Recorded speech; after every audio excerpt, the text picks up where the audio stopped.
Good morning. It is day 81 of the weight loss journey. It is like 6 something in the morning. I have no idea what time it is. 75 degrees though. I do know that.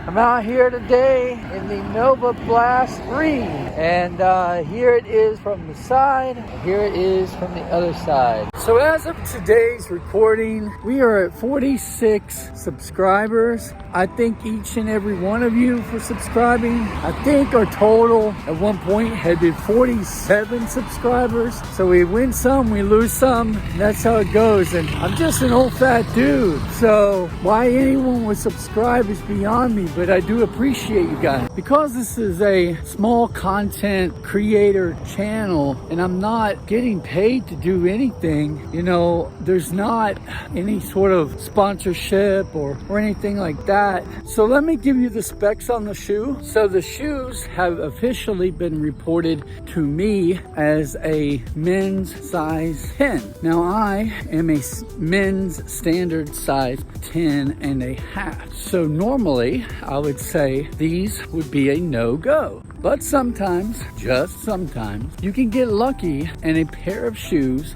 will have been designed in such a way that the shoe will allow, like a shorter shoe will allow you to fit a bigger foot inside of it. There have been odd cases over the shoes that I've had that sometimes a size 10 works better for me and other times a size 12 works better for me. It all depends upon the shoe, how it's been made, all of that. So I was interested in purchasing this shoe because it was online for a really great price. I thought that the condition of them overall were not that bad. I was going to pick them up used, and although I knew they were half size small for me, and again that's my standard size, not my running size, kind of a mistake, I went ahead and got them. But I did refer to AI, and AI said, "You're in luck, buddy. The AI or the shoes are reportedly a half size too long. So you'll probably work out just fine in those shoes."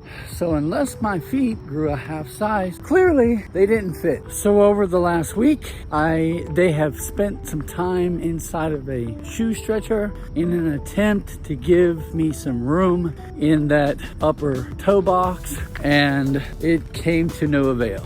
It was at that time, while I was closely inspecting the shoe, that I noticed there was a tiny little, almost fingernail size split, but like when the shoe is in a normal relaxed position, you don't see the little split right near the sole, but it happens right in the upper. It doesn't really affect the functionality of the shoe, but it's there just to let you know. It's a defect that I didn't even really see from the naked eye until I got the shoe close to my face. So, but there is a tiny little split in the upper right near the sole of the shoe. Other than that, and some minor tread wear, the shoe actually is in really great shape. It's just way too small for me. Now, admittedly, I don't even know if this is good for a men's size 10.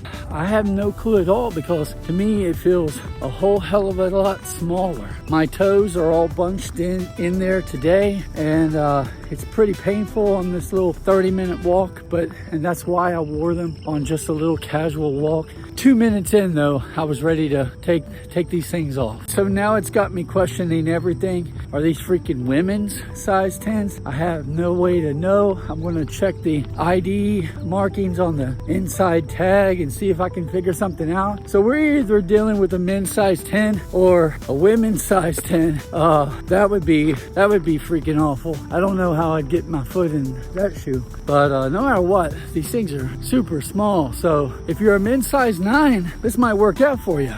I wore them today just to get a sense of their cushion setup, despite them not fitting well. And I could say that I would probably like it, especially if I was running. So I'm definitely going to order another pair, but if I do, I'll like order like 11 and a half or something.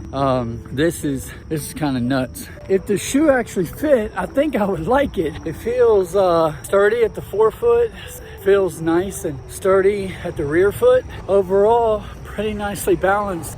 Cushion isn't like magical, but that's not really what you want from a shoe like this. Anyway, guys, that's gonna do it for me. I'm gonna keep it short. Humidity levels are high already, and it's not even, it's actually hit 7 o'clock. So yeah, I'm gonna jump off here. I'll be out here tomorrow. You all take it easy. Later. All right, guys, after a little further research, yeah, this explains everything. So looking in on the tag, you probably can't see it because the camera focus, but there is an item number that is like 102B and then 288, I think, and that's just going off memory. But anyway, the shoe is a women's shoe. Now, I was sold this as a men's shoe, but it is a women's shoe. Now, this is the mark that I'm talking about in terms of separation. You can see that if looking at the shoe from like a downward angle and everything, you can't even see it. So I'm like that's what we're talking about. Now, the shoe itself, this is an extremely strong upper. It has been stretched, but it did not retain any of its stretch whatsoever.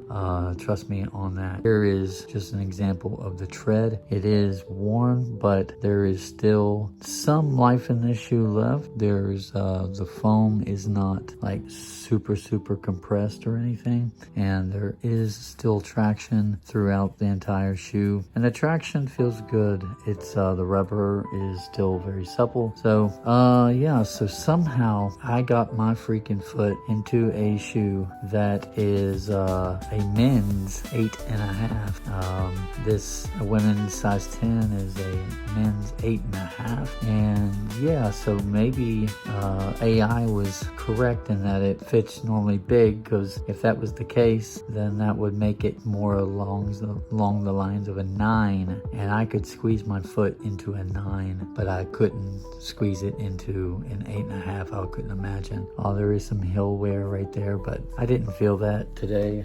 I just felt my toes being scrunched in the shoe. But overall, guys, this is the condition of the shoe. All right, guys, later.